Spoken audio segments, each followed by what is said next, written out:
Oh, glória a Deus, que maravilha. Não vou tomar muito do tempo de vocês, só quero repassar algumas coisas que vivemos esses dias aqui. Nós estamos chegando no final. Eu lembro muito dos acampamentos que aconteciam lá na época da igreja congregacional. A gente viajava, ia para um outro lugar que tinha toda a estrutura para a gente ficar lá acampado. Ficávamos aqueles dias todos, tinha experiências maravilhosas, tinha coisas de Deus, coisas que não eram de Deus também. Mas ali a gente experimentava de tudo. Eu lembro que uma das experiências que eu tive foi um grupo, depois do culto, em um lugar orando, uma oração fervorosa. Eu, novo convertido, eu fui para perto para ver o que estava acontecendo. Eu acho que Eric vai lembrar dessa história. E eles estavam orando em um sapo, porque estavam vendo demônio no sapo e queriam tirar o demônio do sapo. Mas era um fervor tão grande, eu fiquei olhando tudo aquilo sem conhecer nada, mas as primeiras experiências, né? A gente nunca esquece, não é assim? Mas aí a gente vai crescendo, vai entendendo as coisas, e esses dias foram maravilhosos, de ensinamentos, para que a gente possa ficar mais apegado à palavra, ensinamentos práticos, diretos da palavra, ensinamentos como esse, ó, compra uma Bíblia. Eu fui comprar uma Bíblia, já comecei a ler. Bíblia nova estimula você a ler mais, olha que maravilha. Ouvir aquilo que é orientado aqui, e procurar seguir isso aí, porque certamente vai ser proveitoso para a nossa vida. Quantas ministrações maravilhosas. Pastor João ontem, meu Deus, eu acho que tinha 3 pessoas que precisavam de sabedoria, e não tem, porque as 3 sabedorias daqui vieram todas para o pastor João. Mas eu estava lembrando hoje da ministração ontem de Clícia também. Que ministração maravilhosa, dona Clícia. Muito bom poder ouvir a senhora, quantos ensinamentos, né? A respeito de diagnósticos que chegam para a nossa vida, como é que você reage diante dos diagnósticos, né? Em que é que você está firmado? Na palavra de um médico ou naquilo que Deus diz sobre você? Que maravilha, querido. Se a gente pega isso e guarda, acabou. Você vai desprezar qualquer diagnóstico. Isso me faz lembrar de uma vez que alguém chegou para a Adrina e disse que a Adrina tinha TDAH. E a Adrina disse, não, eu tenho um HB20. Ela achava que era um carro. Isso é desprezar uma informação, meu irmão. Aprenda com a Adrina, despreza a informação. Você pode até estar pensando, como é que ele tira uma brincadeira dessa com ela? Deixa eu te dizer uma coisa. Se você não tem intimidade suficiente para isso, não faça, porque senão você vai dormir no sofá. Eu tenho. Amém? Que maravilha, queridos, que maravilha. Eu estava lembrando aqui de algumas coisas e lembrei de um dia, recentemente, eu acho que umas 3 semanas atrás, teve um evento em Recife, um evento grande, evento nacional em algumas capitais, e o pessoal foi e os meus filhos foram também. E aí eu tenho 6 netos, tem 2 que não estão em condições de ir lá para casa ainda, mas os demais que puderam ir, os 4 foram para lá, deixaram com a gente, para isso que serve avô, para isso e para estragar os netos, faz parte do pacote. Aí deixaram com a gente e foram para o evento. E certa hora da noite, um dos pequenininhos que estava dormindo lá com a gente na cama, começou a apresentar uma alta na temperatura. E a Adrina disse a mim, Júnior, esse menino está com febre. Quando a Adrina diz assim, ele está com febre, é que pode ser que mais tarde ele esquente. Aí ela disse, então vamos verificar. Como verifica? Termômetro. E aí ela foi buscar um termômetro que um dos meninos tinham deixado. Só que quando a gente pegou o termômetro, ela olhou, na verdade, e disse assim, não sei usar. Porque termômetro no tempo da gente, era um bichinho compridinho, com um pedacinho de metal no final, botava aqui embaixo do sovaco, não, né? Desculpa, axilas. Botava aqui na axila, e depois ele dizia a temperatura, acabou. Hoje não, é um negócio que você tem que apertar a liga, não sei o que, ele vai dar um número digital. A gente ficou sem saber usar, mas foi necessário dar um antitérmico. Anti significa alguma coisa que vai trabalhar contrário. A térmico, temperatura. Antitérmico. Mas sabe, queridos, antitérmico não resolve. Porque antitérmico vai trabalhar com o que se diz respeito a sintomas. Porque a alta na temperatura do corpo é o corpo dizendo, o corpo passando informação, tem algo maior acontecendo aqui atrás. Esses dias, nós tivemos a mesma sensação aqui. Informações, ei, se liga. porque tem coisa maior acontecendo aqui para você saber onde é que você vai botar a sua atenção. Só se resolve um problema de febre quando você resolve a infecção, porque a febre é o resultado de uma reação do corpo a uma infecção. Então não é o antitérmico que vai resolver, é o antibiótico. E esses dias, glória a Deus por isso, nós recebemos altas doses de antibiótico, para que a gente possa ir no lugar certo, fazer a coisa certa, amém? Eu tinha tantas coisas para falar para vocês nessa noite, mas a direção foi uma outra e eu fico feliz por isso. Eu sei que Deus trabalhou no coração de vocês. Quero repetir algo que eu disse, esse momento de gratidão, ele não pode ser só um momento, você tem que estender para uma vida de gratidão. Então continua fazendo isso. Não deu para descer aqui para falar com todo mundo, mas eu tenho muita gente ainda para falar e eu quero viver mesmo com essa gratidão transbordando no meu coração. Mas eu estava pensando em um versículo que pudesse conduzir esse nosso momento e lembrei de um versículo muito famoso, muito conhecido, que é Provérbios 4, 23, que diz assim: sobretudo, o que se deve guardar, guarda o teu coração, porque é dele que procede as saídas da vida. Aí diz sobretudo, não é sob é embaixo, é sobre, significa acima. Isso não quer dizer que tem outras coisas que você deve guardar, tem sim, mas sobre todas, ou seja, a mais importante é guarde o seu coração. Quantos já sabiam disso? Levante sua mão. Agora não precisa levantar, mas quantos sabem como é que eu guardo o meu coração? Talvez esse seja o segredo, queridos. E esses dias a gente exaltou a palavra, essa palavra que conduz a nossa vida, mas eu tenho que entender como ela é.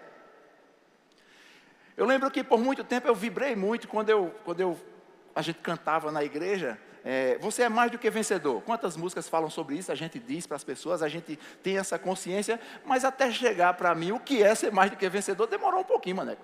Porque até vencedor a gente sabe, é normal saber o que é vencedor, mas mais do que vencedor, pela lógica, é uma categoria acima da do vencedor. Mas o que é isso, meu irmão? Por muito tempo eu lutei.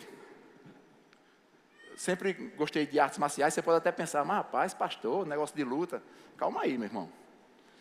Isso é bênção do céu. Tem coisa melhor do que você treinar jiu-jitsu, você pegar um irmão, você dá um aperto no pescoço dele, ele está no seu colo, quase dormindo, e você pregando o evangelho para ele. Olha que maravilha.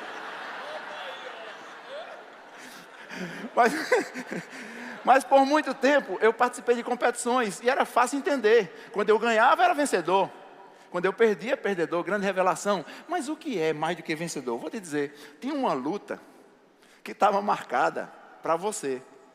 E se tinha uma coisa que era certa, você ia perder. Só que de repente, no dia da luta, Jesus disse assim: ei, fica aí. Deixa que eu vou no teu lugar. Ei, mudou a história. Se tem uma coisa que é certa agora, ele vai ganhar. E ganhou. Depois que ele ganhou, foram colocar a medalha nele. Ele disse: não. Não é minha não, é dele, dela. Ser mais do que vencedor é você ganhar uma luta que você não precisou lutar por ela. Ele foi lá e conquistou para você.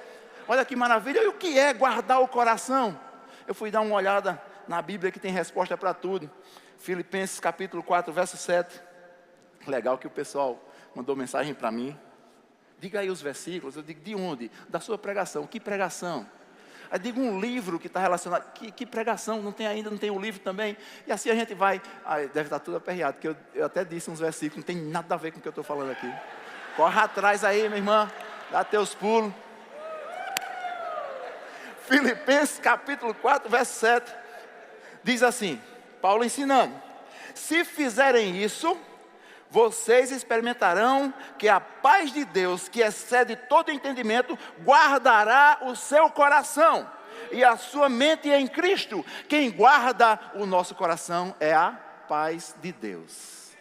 Opa! Mas só que o começo do verso diz assim: se fizerem isso, a paz de Deus. E eu acho bem interessante que diz de Deus, significa que pode ter uma outra que não é. Quando diz assim, Deus está em busca dos verdadeiros adoradores. Por que destacar verdadeiro? Porque pode ter adorador que não é verdadeiro. Quando ele diz assim, eu sou a videira verdadeira. Por que esse verdadeiro? Porque pode ter outra videira enganosa, que não é a verdadeira. Mas aqui está falando sobre a paz de Deus. Tem um texto na Bíblia que Jesus diz assim, minha paz vos dou. Não dou como o mundo dá. Opa, falou de dois modelos. O modelo da que ele está dando, que é a paz de Deus, e o modelo da paz do mundo. A paz do mundo, ela tem dependências. A paz de Deus não depende de nada. Ela simplesmente existe. É a paz de Deus. E ela excede todo entendimento. Por isso que, rapaz, olha o que está acontecendo no mundo. Mesmo assim tu está em paz. É isso mesmo, vai ser difícil de entender. Por isso que excede o entendimento. Essa é a paz de Deus. É ela que vai guardar o nosso coração. Mas o texto diz assim, se fizerem isso o quê? Eu estou lendo o verso 7. Estava falando sobre o 6. E o 6 diz assim, não andem ansiosos. Eita glória. Aí se porventura a ansiedade bater à sua porta, ele diz que você deve fazer o seguinte: mas em tudo pela oração e súplica e com ações de graça, apresente os seus pedidos a Deus. É simples assim. Como é que eu guardo meu coração? Com a paz de Deus. E como é que eu vou fazer isso? É não andando ansioso. Sabe o que é ansiedade? Ansiedade é excesso de futuro. É trazer o problema de amanhã para hoje e sobrecarregar o dia de hoje. Estresse é excesso de presente. Depressão é excesso de passado. Mas ansiedade é o que o texto fala. Porque muitas vezes a gente entende isso pelas coisas que passaram, você não pode fazer mais nada. Mas hoje nós estamos construindo o nosso futuro. Podemos fazer coisas pelo nosso futuro. Mas se eu ficar ansioso, quando é que vão me chamar para pregar? Quando é que vão me convocar para tal coisa? Mas eu já tenho umas metas na minha mente e ninguém me ajuda nisso aqui. Isso é ansiedade, queridos. Viva com intensidade o seu dia como se ele fosse o último. Vou dizer de novo. Viva com intensidade o seu dia como se ele fosse o último. Sabe, o dia não acabou ainda. Tem coisas para você ser intenso ainda. Manter o seu coração grato, intenso na gratidão. Olha que maravilha, meu querido. Eu sei que sensações maravilhosas vocês sentiram aí. Choraram à vontade. Isso. Seja intenso nisso. Tem uma música que chamam de música do mundo, né? Música do mundo é aquela que não canta na igreja. Ou música do Satanás, música secreta. Mas essa música, eu até acho que o cara que fez, ele, me perdoe aí, eu acho que ele fumou muita maconha, ficou muito doido, muito doido. Aí ele fez a música e chegou num determinado momento que ele disse uma frase que eu acho que foi uma luz. Essa luz só pode ser Jesus. Aí chegou assim nele, chegou nele, aí clareou a mente dele, ele disse uma coisa bonita que eu acho legal. Você pode até estar pensando, está ouvindo essa música. Não, eu conheço essa música de lá de trás, do tempo que eu ainda ia para Maria Fumaça com o Norberto. Você não sabe nem o que é isso, sabe não. Sabe o que é isso não.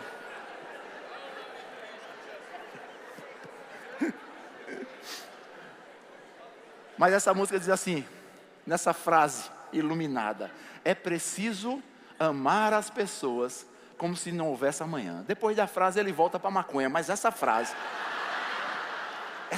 ficou destacada na minha mente. Sabe o que é amar como se não houvesse amanhã, queridos? Você bota a tua intensidade total no dia de hoje, porque você não sabe se vai ter o dia de amanhã. Você deseja, mas essa certeza a gente só vai ver amanhã. Então seja intenso hoje, porque o dia de hoje não acabou ainda. A Bíblia diz assim, mas buscar em primeiro lugar o reino de Deus e a sua justiça, e todas essas coisas serão acrescentadas. Falava sobre suprimento de comer, beber e vestir.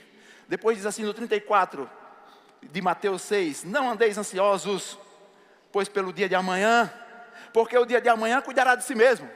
Em outras palavras, deixe os problemas de amanhã para amanhã. Depois diz assim, basta a cada dia o seu mal, basta os problemas de hoje, que você já resolveu, vai celebrar, amém? Você pode até estar pensando, rapaz, eu até orei, mas eu não vi resolvido ainda não, mas celebra antes. Conta-se uma história, Gutão, que uma mulher estava na igreja e pediu para a igreja se levantar em oração por uma causa dela, explicou qual era a causa, todo mundo se levantou em oração, aquele fervor, e no final, quando todo mundo parou, ela estava dançando, sapateando e celebrando sozinha.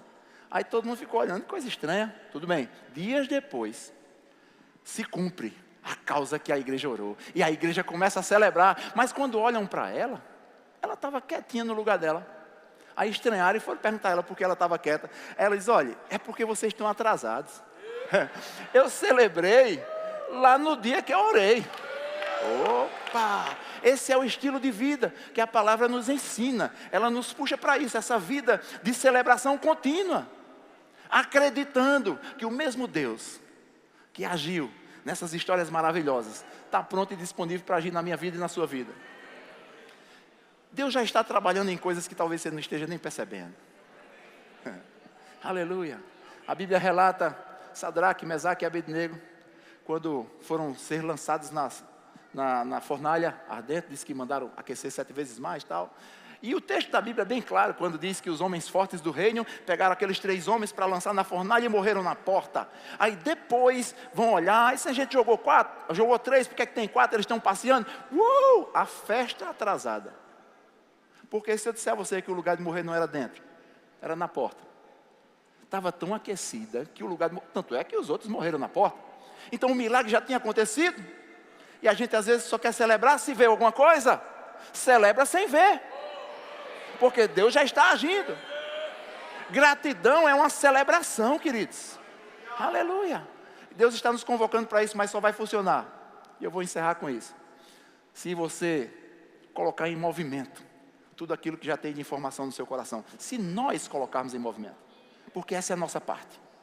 Ninguém pode fazer isso por mim. Ninguém pode fazer isso por você. Eu morei em uma cidade por nome Tauá. Tauá no Ceará. Tem alguém de lá? Não levanta a mão se tem alguém de lá. Porque uma vez eu estava ministrando no Rio Grande do Sul. Falei em Tauá, um cara levantou a mão, eu sou de lá, eu não acredito. Essa cidade é conhecida como a cidade das bicicletas. Uma cidade muito plana. E todo mundo tem bicicleta lá, impressionante. A minha casa ficava em frente à catedral da cidade, que tinha um pátio muito grande, onde o pessoal, quando ia para a missa, levavam as bicicletas e colocavam lá. Agora, um mar de bicicleta, todas encostadas uma na outra, era impressionante, porque eu ficava pensando, como é que o cara depois consegue saber qual é a dele ali, no meio das bicicletas? Mas a maioria das bicicletas, elas tinham uma peça, só vai lembrar disso de Tadeu para trás, o nome da peça era Dínamo. Era uma peçazinha pequenininha assim. Ela ficava enganchada no quadro da bicicleta e a partezinha dela ficava encostando no pneu. Desse dínamo saía um fio pelo quadro da bicicleta que chegava numa lâmpada que tinha no guidão. Opa! Salmo 119, verso 105. Essa é a 3ª vez que é falado sobre esse salmo nesse evento. Lâmpada para os meus pés é a tua palavra, e luz para o meu caminho. Você percebe que está se falando de 2 coisas distintas, apesar de tão ligadas. Lâmpada é um objeto, luz é o que ela pode produzir. Aleluia. E esse dínamo das bicicletas, enquanto a bicicleta estava parada, a luz nunca deixou de ser luz, a lâmpada nunca deixou de ser lâmpada, estava lá, mas não produzia. Por quê? Para produzir tinha que pedalar. Aleluia. Guarde isso aí no seu coração. Quer produzir? Pedale. Você pode estar pensando, vou comprar uma bicicleta. Ei, pelo amor de Deus, você está entendendo o que eu estou dizendo? Bota em movimento. Quando subia na bicicleta, começava a pedalar, aquele dínamo gerava uma energia que pegava aquela simples lâmpada e fazia ela produzir aquilo para o qual ela foi criada. Você tem uma razão pela qual foi criada. Produza, coloque a palavra que está dentro em movimento. E agora com a lâmpada acesa, produzindo luz, eles podiam evitar os buracos. Podiam enxergar por onde eles estavam andando. Amém? Essa é uma recomendação de Deus para a nossa vida, queridos. Quantas informações recebemos aqui? Eu até aconselho a você, humanamente falando, não tem como guardar tudo. Não quero lhe desanimar não, entenda. Humanamente falando, não dá para guardar tudo. Então você tem que fazer o quê? Assiste novamente, vê novamente. Vai guardando, porque você vai precisar dessa informação. Deus conta com você. Tem muita coisa para acontecer nessa cidade ainda, e esse plano e esse propósito de Deus precisa se cumprir na minha vida e na sua vida. Então, esteja disposto, esteja pronto, coloque em movimento, tenha um coração que transborde de gratidão. Deus tem um plano e um propósito para a sua vida. Amém? Sejam abençoados em nome de Jesus.